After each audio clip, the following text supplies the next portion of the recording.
Irmãos, nós vamos dar continuidade ao nosso estudo bíblico no livro do Êxodo, um livro maravilhoso, como é toda a Bíblia. E nós já vimos o capítulo 1, capítulo 2, que falam acerca dão o contexto do povo de Israel no Egito, sob o jugo da escravidão, como é que eles chegaram à escravidão. E hoje vamos olhar para a chamada de Moisés, ou para o encontro de Moisés com Deus. E vamos ler a nossa passagem, e hoje quero ter uma abordagem um pouco diferente, no sentido em que, normalmente, passagens com personagens emblemáticos, né? Grandes personagens, Abraão, Davi, Moisés. Normalmente, e este é um mal, entre aspas, que a escola dominical ou as escolas dominicais muitas vezes aparecem, é que foca-se na pessoa, no indivíduo, e esquecemos-nos do Deus daquela pessoa. Não é que não tenhamos nada a aprender com as ações destes grandes homens da fé, mas quando todo o nosso ensino é acerca dos homens, dos seus atos, e não do Senhor a quem eles serviam, então nós não vimos a passagem de uma perspectiva correta. Então eu hoje quero olhar para esta chamada de Moisés, e Moisés é uma figura central no livro do Êxodo, não há dúvida nenhuma disso. Mas acima de Moisés está o Deus que chamou Moisés.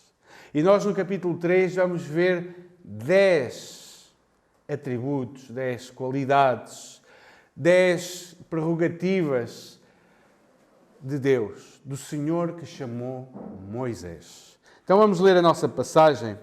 Êxodo, livro do Êxodo, segundo livro da Bíblia, capítulo 3. Diz assim a palavra do Senhor. Apacentava Moisés o rebanho de Jetro, seu sogro, sacerdote de Midian, e levando o rebanho para o lado ocidental do deserto, chegou ao monte de Deus, a Horebe. Apareceu-lhe o anjo do Senhor numa chama de fogo, no meio de uma sarça. Moisés olhou, e eis que a sarça ardia no fogo e a sarça não se consumia. Então disse consigo mesmo: irei para lá e verei essa grande maravilha, porque a sarça não se queima. Vendo o Senhor que ele se voltava para ver, Deus do meio da sarça o chamou e disse: Moisés, Moisés!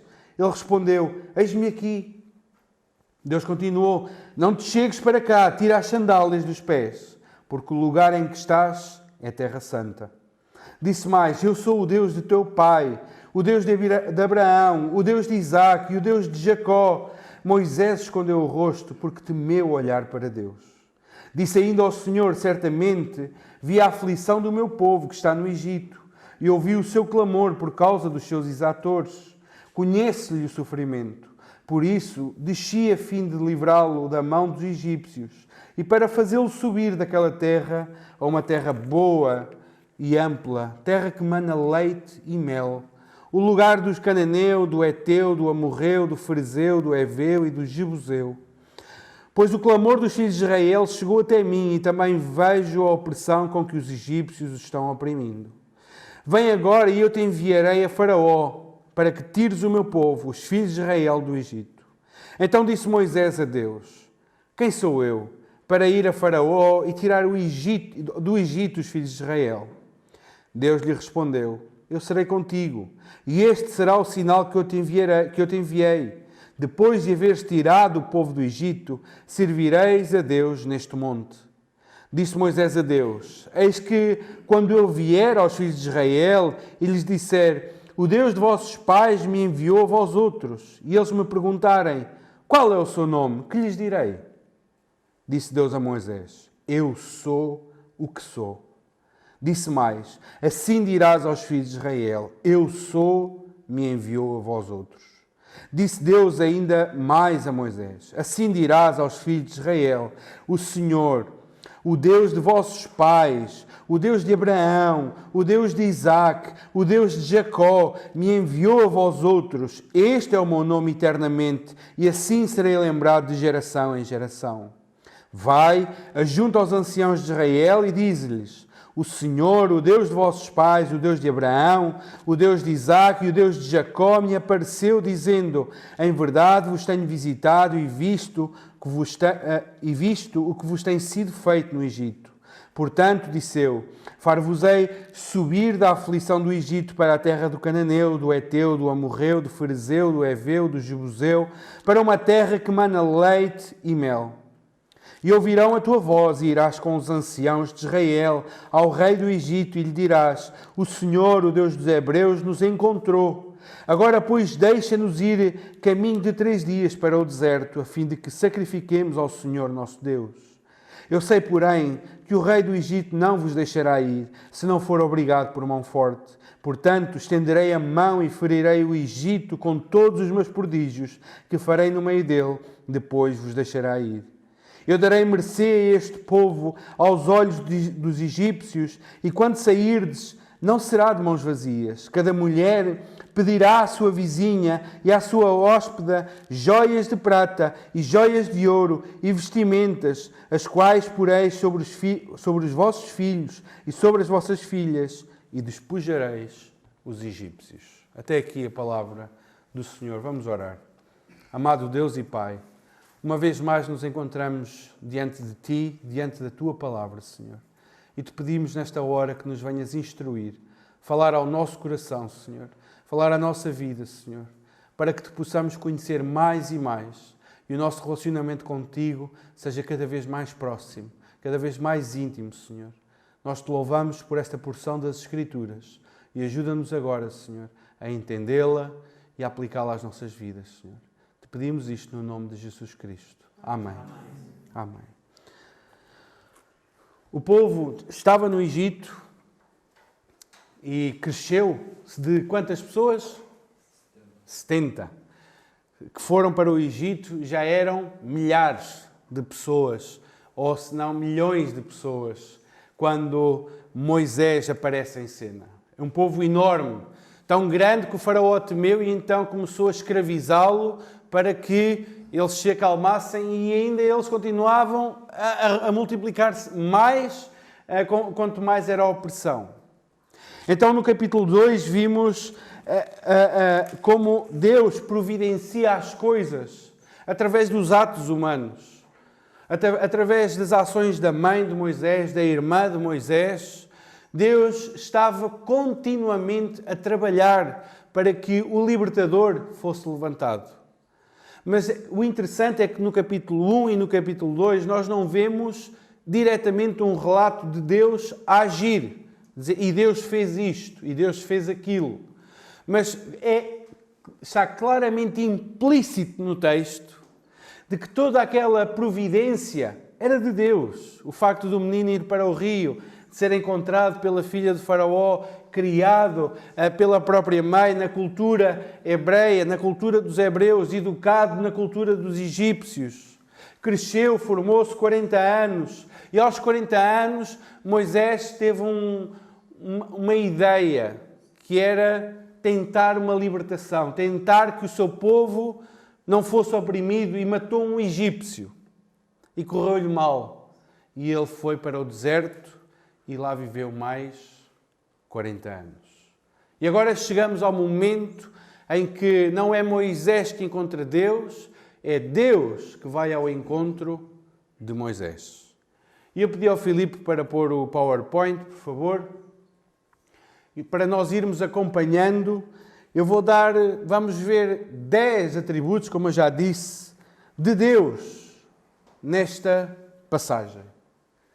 Então vamos para o primeiro atributo de Deus. O Senhor Deus é um Deus que se revela. É um Deus que se mostra. É um Deus que aparece. E aparece a um homem chamado Moisés, um homem que era pastor, há 40 anos que era pastor de ovelhas, uma profissão simples, abominação para os próprios egípcios. Mas é a este homem que Deus se revela para libertar o seu povo.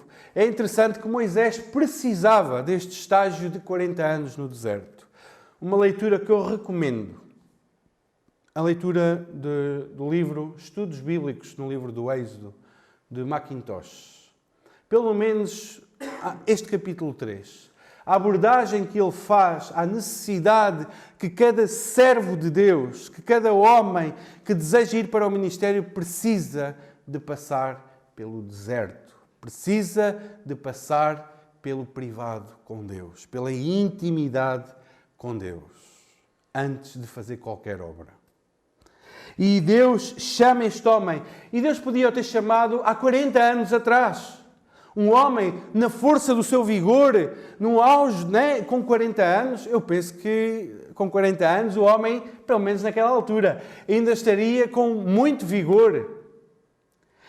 Era a altura propícia. Ele estava no meio do palácio. Ele convivia com os egípcios. Ele podia ser uma influência. Mas sabem, Deus não queria um político nem um militar. Deus queria um pastor para apacentar o seu rebanho.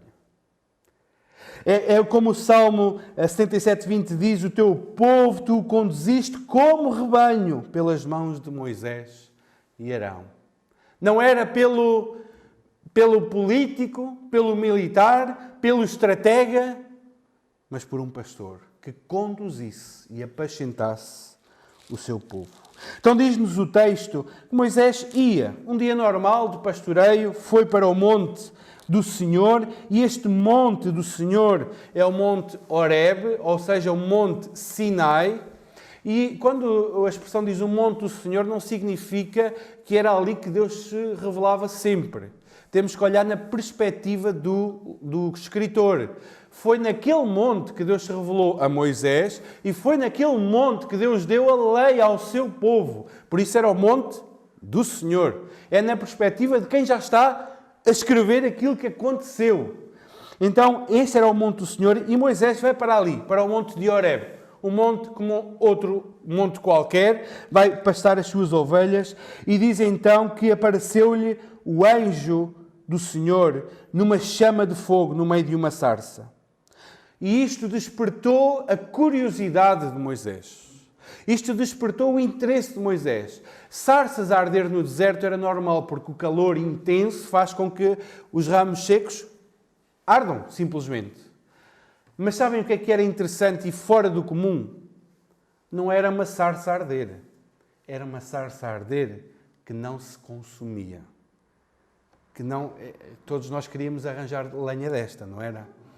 Comprar 1 metro cúbico desta lenha e dava para o resto da vida. Mas não era a questão da sarça. Era no Deus que se estava a revelar naquela sarça. Eu imagino Moisés, né? Com 80 anos de idade, provavelmente toda a expectativa de libertação que havia do Senhor visitar o seu povo já tinha acabado. Ele já tinha tentado uma vez, correu mal.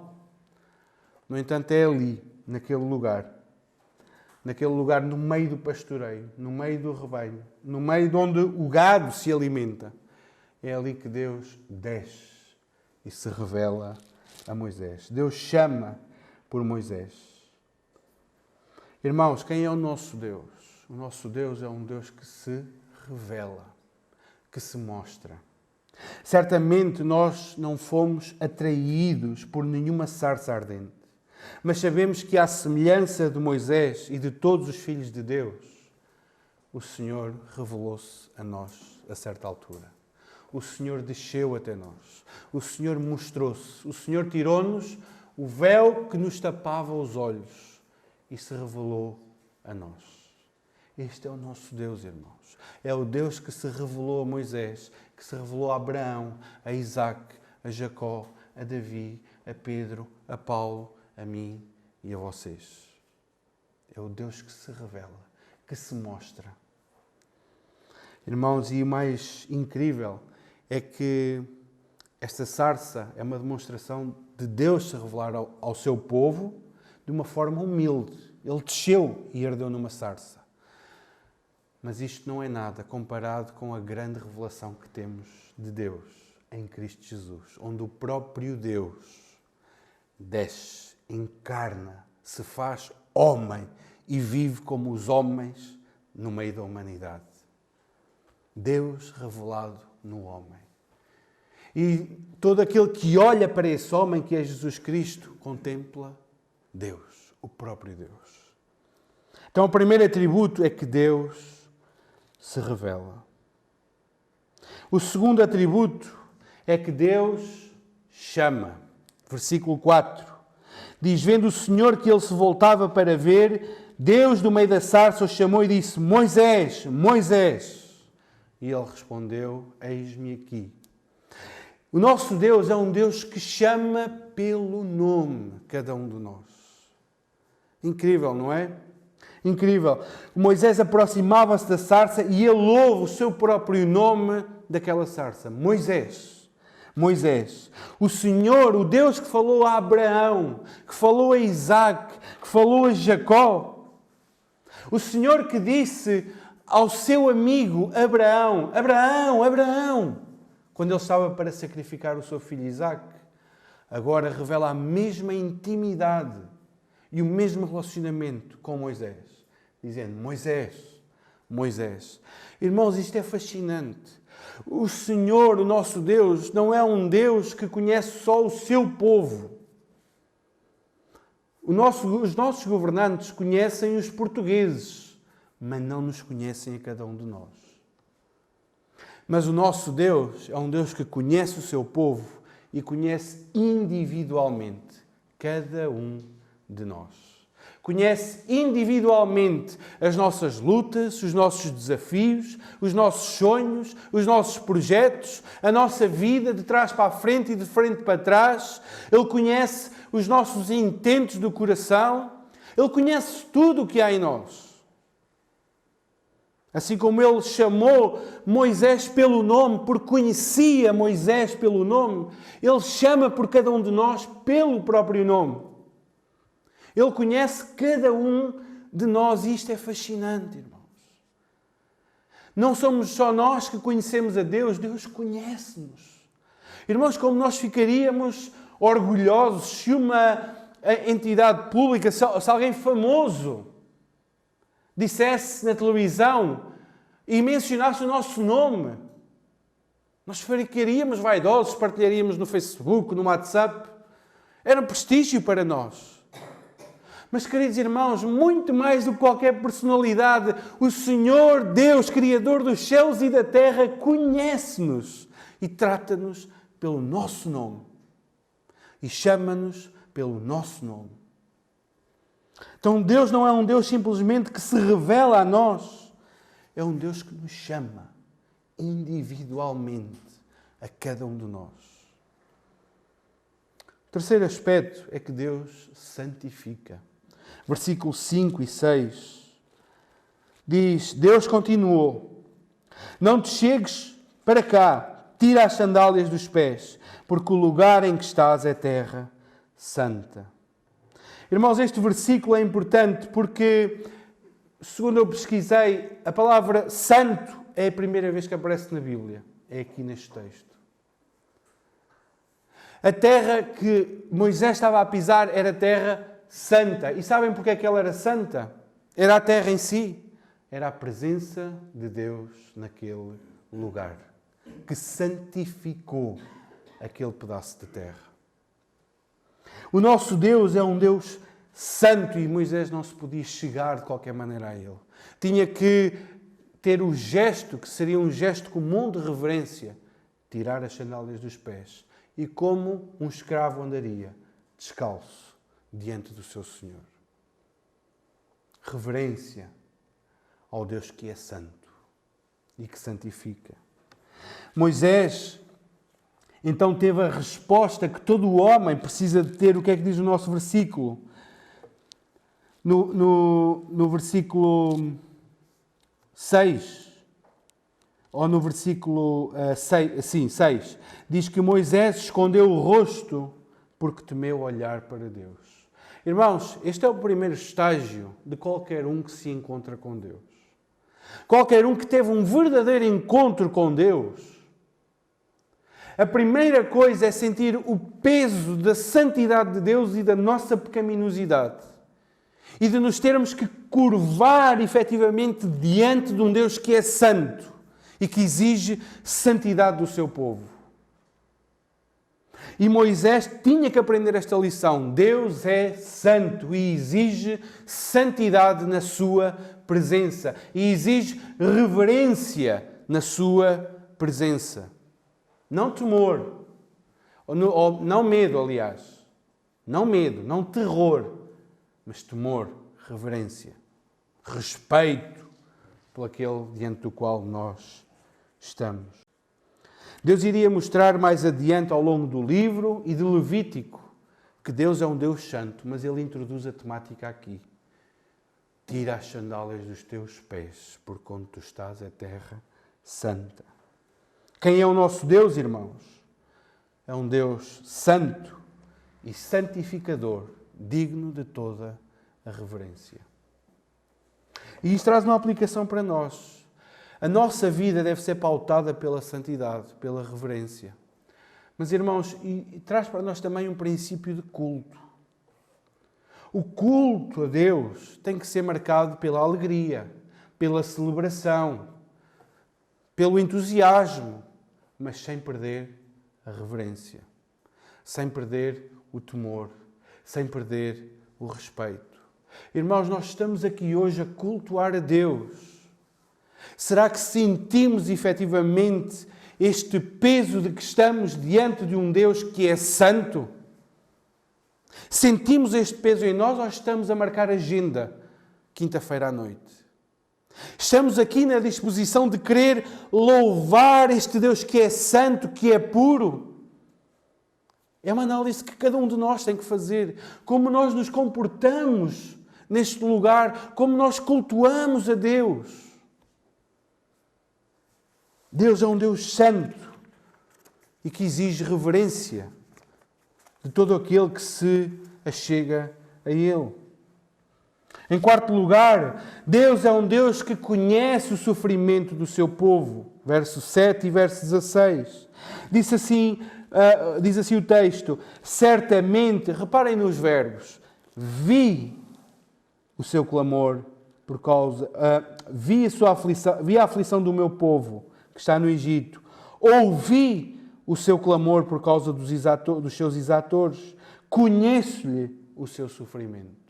E no verso 16, diz, vai junto aos anciãos de Israel e diz-lhe o Senhor, o Deus de vossos pais, o Deus de Abraão, o Deus de Isaque, o Deus de Jacó, me apareceu dizendo, em verdade, vos tenho visitado e visto o que vos tem sido feito no Egito. Irmãos, isto é magnífico. O Senhor Todo-Poderoso conhece-nos pelo nome, mas mais do que isso, Ele conhece as nossas dores. Que outro Deus há que conheça as dores do seu povo? Que outro Deus há que conheça cada lágrima que cai do nosso rosto? Cada medo, cada anseio, cada recuo até que nós fazemos? Que Deus há que conheça tudo isto, além do nosso Deus. Deus diz aqui claramente, eu vi, eu ouvi e eu conheço as tuas lágrimas, a tua dor, o teu sofrimento. Ao contrário, havia um filósofo grego chamado Epicuro. Paulo debateu com os epicureus, mas Epicuro é do século IV a.C. E Epicuro defendia aquilo que é uma espécie, ou é uma forma muito rudimentar do nosso deísmo de hoje. Que Epicuro defendia que existia Deus, ou os deuses, no caso dos gregos, mas que os deuses não interferiam na vida humana. A nossa felicidade e o nosso sofrimento dependem de nós mesmos.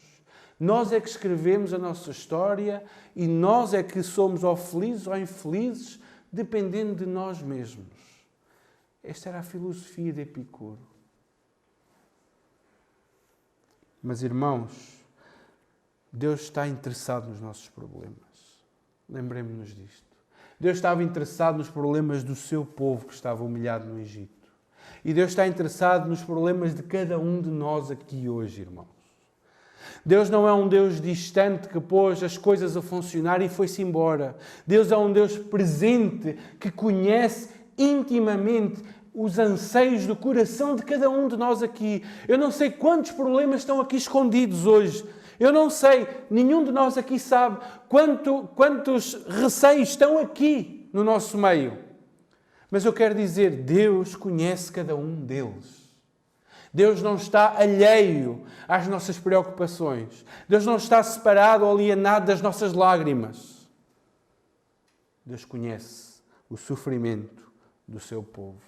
Isto é tremendo, irmãos. Seja qual for o sofrimento que estejamos a passar, Deus vê, Deus ouve, Deus conhece o que se passa contigo e o que se passa comigo.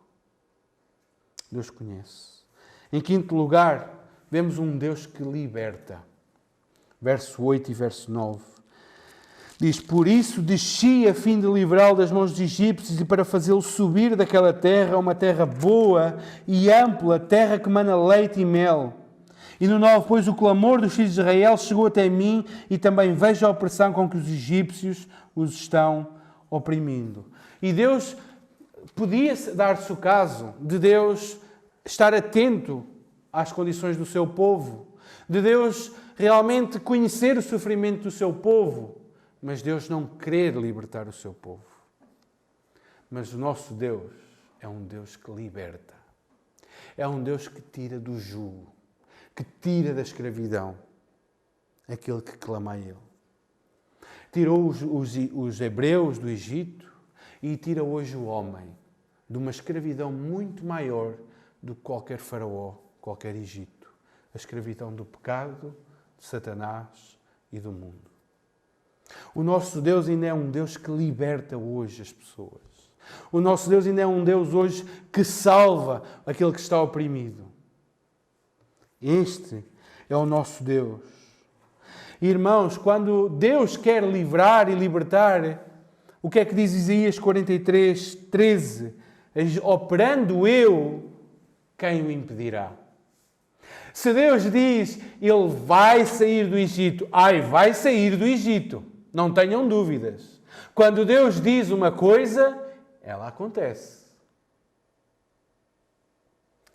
Este é o nosso Deus, é o Deus que conhece o sofrimento, que nos conhece a nós, que nos chama pelo nome, mas que também nos quer libertar.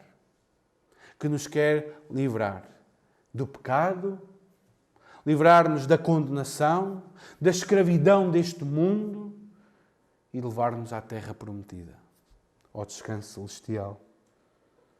O Senhor mostra-se um Deus libertador que vem para trazer libertação ao que está oprimido e liberdade ao que está cativo. Ele é o único, irmãos, o nosso Deus é o único que pode desfazer as cadeias e libertar de forma eficaz e permanente. Quem é o nosso Deus? É um Deus que liberta. É um Deus que liberta. Ele libertou o povo e pode libertar qualquer um de nós aqui hoje. Eu não sei a condição do coração de todos nós, mas em Deus, no nosso Deus, há poder para libertar aquele que ainda está preso.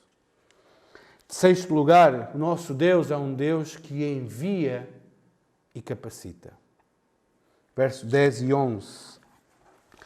Nosso texto diz, vem agora e eu te enviarei a Faraó para que tires o meu povo, os filhos de Israel, do Egito. Então disse Moisés a Deus, quem sou eu para ir a Faraó e tirar do Egito os filhos de Israel? Deus lhe respondeu, eu serei contigo. E este será o sinal de que eu te enviei. Depois de haveres tirado o povo do Egito, servireis a Deus neste monte. Então o nosso Deus é um Deus que envia e capacita. Deus agora anuncia a missão a Moisés. Ele seria enviado ao Faraó para libertar o seu povo. Irmãos, não era uma tarefa pequena. Não era ir a uma aldeia qualquer, libertar meia dúzia de aldeões. Era ir à nação mais poderosa naquele tempo, ao rei mais poderoso, e dizer, os teus escravos, os hebreus, eles vão-se embora. Tu tens que os deixar ir. É de loucos, irmãos. É de loucos. A missão, se fosse um título moderno, era missão quê? Impossível. Era missão impossível. Como é que um pastor de ovelhas, um homem, um fugitivo do Egito, agora aos seus 80 anos, iria chegar diante da maior potência do mundo e dizer: deixa o meu povo, deixa o povo do Senhor ir embora? Era impossível, simplesmente. E Moisés responde com uma pergunta que todos nós aqui faríamos ou fazemos: Senhor, quem sou eu? Estás a ver bem a quem é que tu estás a dizer para ir fazer um trabalho destes? Quem sou eu, Senhor? É o que Moisés diz. Irmãos, talvez tenham passado muitas coisas na mente de Moisés. Eu já tentei. Eu vi que não há maneira de libertar aquele povo. O faraó, os egípcios, eles são poderosos, eles têm força militar. Não é possível. E não sou eu, sozinho, que vou libertar aquele povo. Quem sou eu, Senhor? Irmãos, esta é a pergunta que todos nós fazemos quando Deus nos manda fazer algo. E nós sentimos o peso e a responsabilidade do trabalho que estamos a fazer para o Senhor. E perguntamos: quem sou eu? Quem sou eu? O que é que valho eu? Quais são as minhas capacidades? Qual é a minha força? Qual é a minha sabedoria para fazer aquilo que tu me estás a pedir, Senhor? Mas sabem, Deus mostra a Moisés que não é a pergunta ou o foco não é quem é Moisés. O foco é quem é o Deus que está com Moisés. O que é que o Senhor diz? Deus lhe respondeu: eu serei contigo. Irmãos, 3 palavras, mas que infundem coragem para o mais pobre dos homens fazer a tarefa mais gigantesca da sua vida e da história talvez da humanidade, libertar uma nação inteira sozinho. Não era Moisés. A pergunta não é quem sou eu. A pergunta é: tu estás comigo? Reparem como Moisés, mais lá à frente, quando nós olharmos para o capítulo 33, Moisés vai dizer: Senhor, se tu não fores connosco, nós não saímos daqui. Se tu não fores connosco, não vale a pena nós sairmos daqui. Mas agora, neste estágio inicial, Moisés está a perguntar: Senhor, será que eu sou capaz? Não, Moisés, a questão não é que és tu capaz, de tu seres capaz. A questão é: eu estou contigo. Vai. Quem é o nosso Deus, irmãos? O nosso Deus é o Deus que envia e capacita. Como? Com a sua presença para nos acompanhar. E, irmãos, nós também fomos chamados a uma missão de levar o Evangelho a todas as nações e também recebemos a mesma promessa. Qual foi essa promessa? Eis que estou convosco todos os dias até à consumação dos séculos.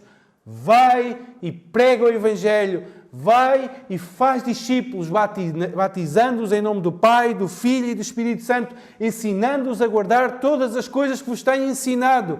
Eu estou convosco todos os dias até à consumação dos séculos. Missão impossível? Totalmente impossível para nós. Mas há uma diferença. Ele prometeu estar connosco. Esta é a grande diferença. Lembremos, irmãos, quando pensarmos que não estamos preparados para a tarefa que Deus nos deu, para a obra que Deus nos deu para fazer, e sim, todos nós aqui temos uma obra para fazer, não há crentes sem nada para fazer, desocupados. Todos nós podemos é não estar a fazer aquilo que Deus quer, mas todos nós somos chamados a fazer algo. Mas quando não nos sentimos capazes, lembremos-nos que aquele que nos pede para fazer é aquele que promete estar connosco naquela obra. Em 7º lugar, Deus é autossuficiente, autoexistente e imutável. Verso 13 a 15. Diz, Moisés faz uma pergunta legítima. Ok, Eu vou chegar lá, quando eu vier aos filhos de Israel e lhe disser, olha, o Deus de vossos pais me enviou a vós outros. Eles vão me perguntar, qual é o seu nome? Não é? Qual é o seu nome? Pergunta interessante. Não é quem é que te enviou.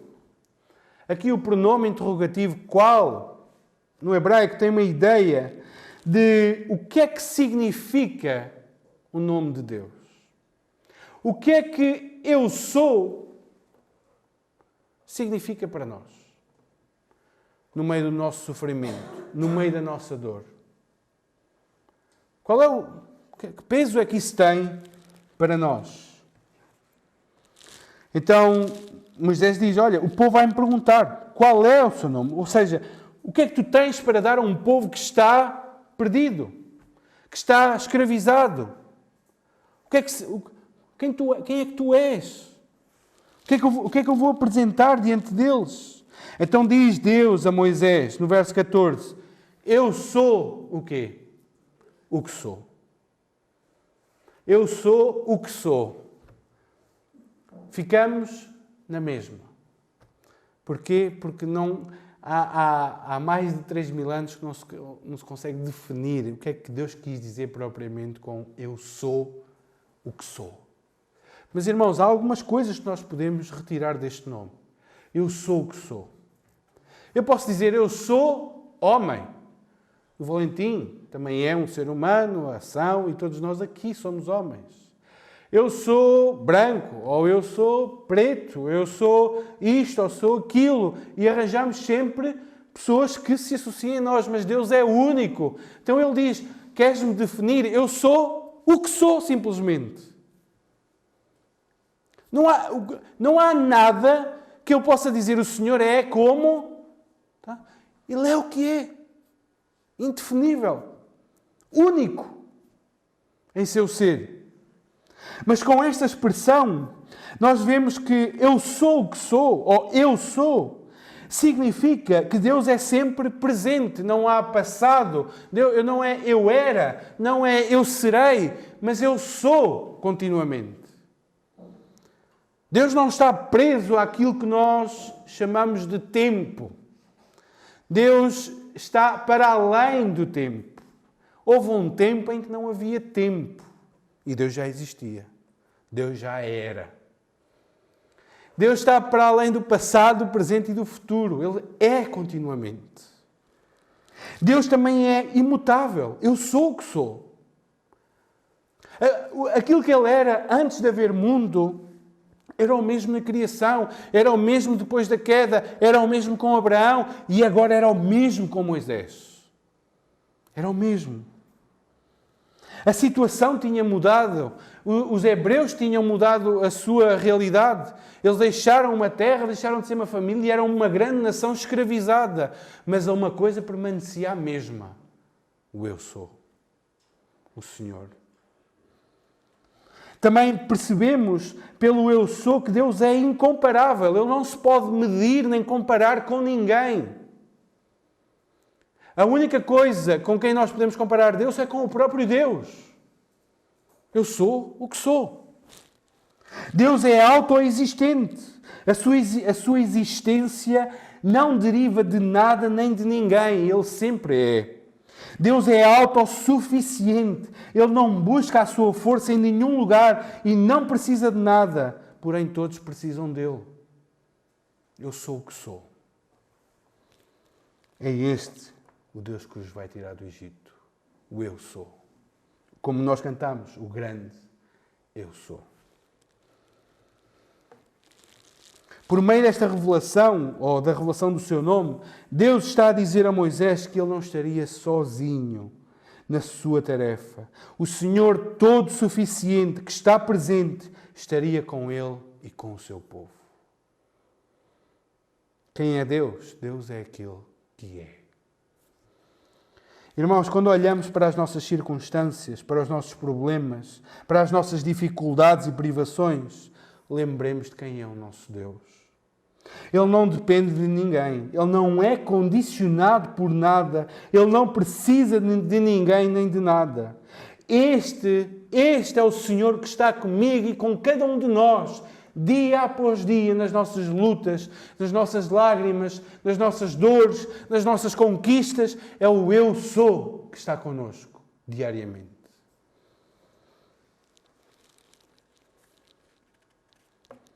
Irmãos, Ele e dele vem todo o nosso sustento, toda a nossa provisão, toda a nossa força, todo o nosso ânimo, toda a nossa alegria.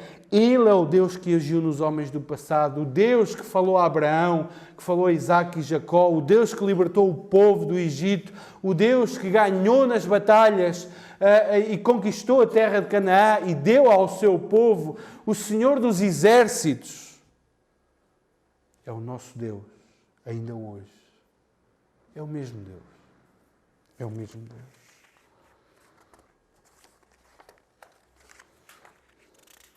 Em oitavo lugar, Deus é aquele que conhece o fim desde o princípio. Do 17 ao 22, vemos que, para que não houvesse dúvidas, Deus dá um relato claro e verdadeiro sobre todos os acontecimentos que irão se desenrolar. Olha, Deus diz assim: vou levar-vos para a terra prometida a Abraão, vosso pai. Vais ser ouvido pelos anciãos, tu vais ao faraó, mas o faraó não te vai ouvir a ti. Então eu vou mostrar o meu poder ao faraó e então ele vai deixar sair. E mais, os egípcios, eles vão entregar as suas riquezas e as suas posses a vocês, para vocês não irem de mãos a abanar. E ainda nada tinha acontecido e o Senhor já disse como é que a história ia chegar a um fim. O Senhor já disse como é que as coisas iriam acontecer. Irmãos, quando Deus envia alguém para uma tarefa, Ele sabe os tempos e sabe os contratempos. Sabe como tudo se vai desenrolar e qual é o fim. Irmãos, Ele não vai interagindo na história conforme as coisas se vão desenrolando. Existe hoje aquilo que se chama de teísmo aberto. Ou seja, Deus não conhece efetivamente todas as coisas. Deus vai aprendendo ao longo dos acontecimentos. Irmãos, isto é uma blasfémia. Isto é uma heresia. Irmãos, o nosso Deus é o Deus que conhece o fim desde o princípio. Deus conhece todas as coisas. Todos os acontecimentos estão debaixo da soberania de Deus e do seu conhecimento. Irmãos, imaginemos que o faraó deixava ir à primeira, que era da Páscoa. Imaginemos que o faraó deixava ir sem qualquer problema. Onde estavam os feitos grandiosos de Deus para que o povo testemunhasse quão poderoso é o Senhor. Irmãos, os contratempos vinham, mas eles tinham o propósito de vir exatamente para o Senhor ser glorificado, para o Senhor ser exaltado e para mostrar como Ele é forte e grande em poder e liberta o seu povo. E em meio de tudo isto havia a questão da Páscoa. Como é que todos aquilo que era contratempos de Faraó endurecer o seu coração e de Deus endurecer o coração de Faraó faziam parte para que chegasse àquele momento de matar o cordeiro e pôr o sangue nos umbrais da porta para que a Páscoa fosse celebrada. Era necessário. Mas o Senhor conhece todas as coisas. Então, quem é o nosso Deus? É aquele que controla a nossa história e a história do mundo. A nossa vida, irmãos, não está oculta a Deus. Nós não sabemos o dia da manhã, nem o de hoje. Nós não sabemos, até ao final do dia, o que é que nos vai acontecer. Não sabemos. Quantas vezes nós começámos tão bem o dia, as coisas a correrem lindamente, o sol lá fora, os pássaros a cantar, tudo ia bem. E de repente, uma bomba, um telefonema. Fulano teve um acidente. Beltrano morreu. Eu fui diagnosticado com uma doença qualquer. O dia começou tão bem. E de repente tudo desaba. O nosso mundo desaparece. Mas sabem, nós não sabemos. Mas todos esses acontecimentos estão debaixo do conhecimento do nosso Deus. Irmãos, o Salmo 139, não precisam de abrir, Salmo 139, 16, diz algo que nos deve animar. Diz assim: os teus olhos me viram a substância ainda informe. E no teu livro foram escritos todos os meus dias. Ainda está lá um embriãozinho. E nas células estão a juntar. E todos os dias da vida daquela pessoa já estão escritos. Cada um deles escrito e determinado, quando nenhum deles havia ainda. Fantástico. Ainda nem tínhamos chegado à existência e todos os nossos dias já estavam escritos e determinados, quando nenhum havia. O Senhor é aquele que conhece o princípio, o fim, desde o princípio. Ele está a par de todas as coisas. Encontramos descanso e paz ao saber que os nossos dias não estão na nossa mão, mas na mão de Deus. E Ele usa cada acontecimento, irmãos, cada acontecimento, bom e mau, para levar a cabo os seus propósitos para nós, que são bons, perfeitos e santos. Em nono lugar, vemos também que Deus é poderoso. Versos 19 e 20. Nós iremos olhar para esta verdade mais à frente. Mas agora convém lembrar que o nosso Deus é um Senhor forte e poderoso. Ele reduzirá a nada os falsos deuses do Egito. Ele operará maravilhas inigualáveis, demonstrando o seu poder. Irmãos, Moisés iria para uma missão impossível para ele, mas não impossível para Deus. A confiança de Moisés não deveria estar nele, mas no Deus poderoso que o acompanhava. O nosso Deus é um Deus poderoso que opera maravilhas. Lembremos desta verdade, irmãos. Nós não só não estamos sozinhos, mas aquele que está connosco é infinitamente poderoso. Quando os nossos recursos acabam, os de Deus continuam para todo sempre. Quando a nossa força termina, a força de Deus permanece para todo sempre. E é este o Deus que nos acompanha dia a dia, que nos sustenta, que nos levanta, que nos revigora e que nos faz andar mais um dia nesta terra.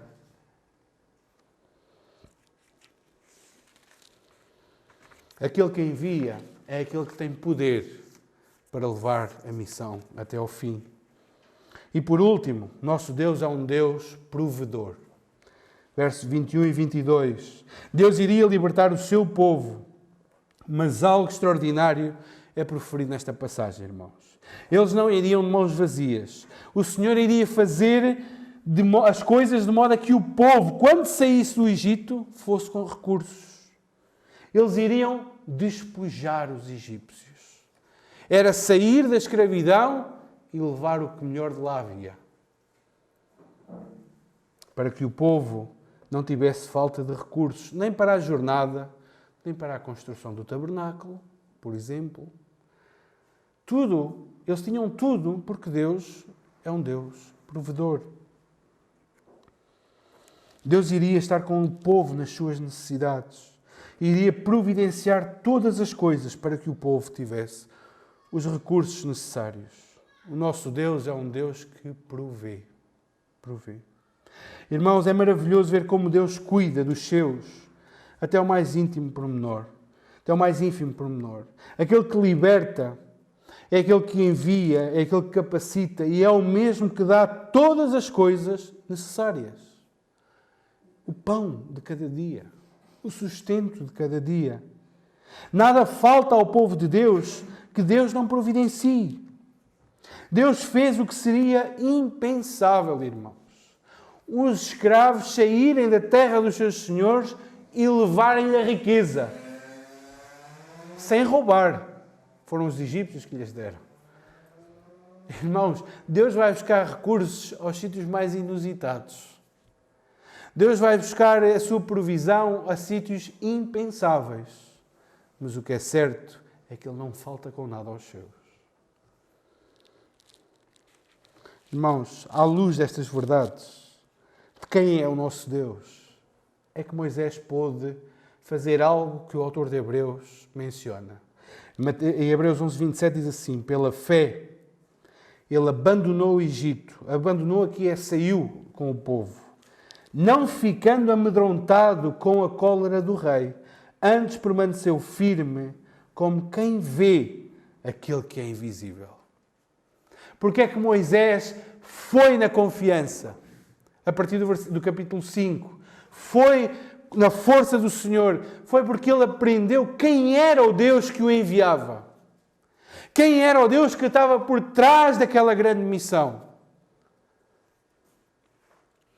Este, irmãos, é o Senhor de Abraão, o Deus de Abraão, de Isaac, de Jacó e de tantos outros. E é o nosso Deus. O Senhor mostrou a Moisés quem ele era e chamou Moisés para a missão de libertar o seu povo da escravidão do Egito. Porém, havia uma outra missão de libertação para ocorrer anos mais tarde. E agora já não era mais um homem somente que iria ser levantado. Era Deus, o próprio Deus, fazer-se homem para libertar o seu povo. Não do Egito, mas do pecado.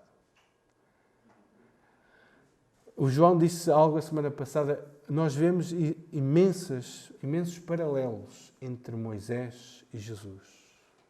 A grande diferença é que Jesus é o eu sou que Moisés seguia. Jesus é o eu sou que enviou Moisés. Jesus é o eu sou encarnado, feito homem. E em Cristo Jesus, todos os atributos que nós vimos acerca de Deus, nós encontramos em Cristo. Cristo é a revelação plena de Deus. Em Jesus, Deus é revelado em plenitude.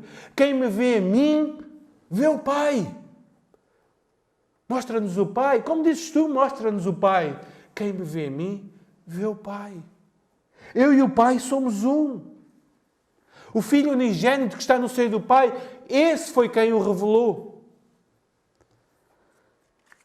Jesus é o eu sou que chama os seus para si. Vemos isso nos Evangelhos, sentimos isso ainda hoje. Jesus é o eu sou que é santo e que santifica o seu próprio povo. Jesus é aquele que conhece o sofrimento do seu povo, a ponto de ele próprio passar pelo sofrimento.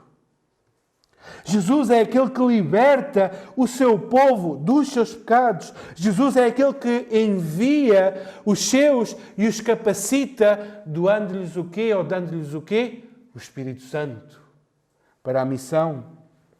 Jesus é o eu sou, autoexistente, autossuficiente, imutável, é o mesmo ontem, hoje e será para sempre. Jesus é aquele que era antes de Abraão existir.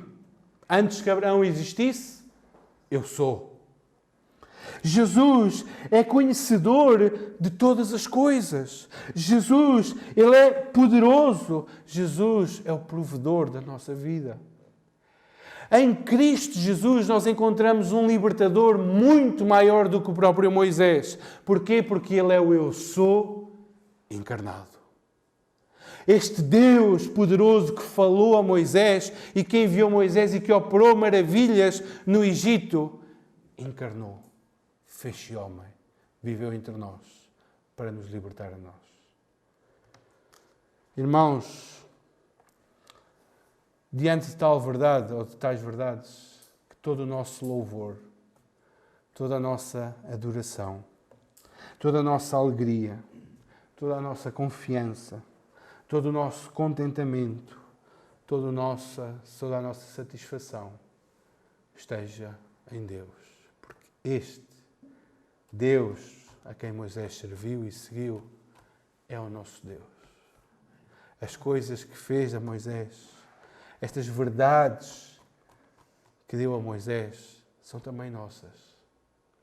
Este é o nosso Deus. É um privilégio, irmãos, sermos servos de um Deus tão grande.